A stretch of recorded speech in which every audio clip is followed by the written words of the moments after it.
वो दर्जन भर महीनों से सदा मुमताज़ लगता है। वो दर्जन भर महीनों से सदा मुमताज़ लगता है। नवंबर किस लिए आखिर हमेशा खास लगता है।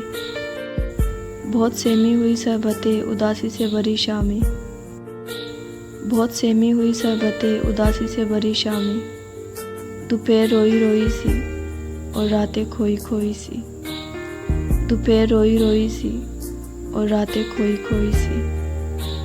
गरम देफीस हवाओं का वो कम रोशन उजालों का, कभी गुजरे हवालों का कभी मुश्किल सवालों का।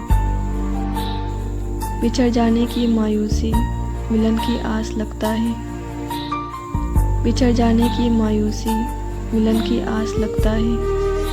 नवंबर इसलिए शायद हमेशा खास लगता है।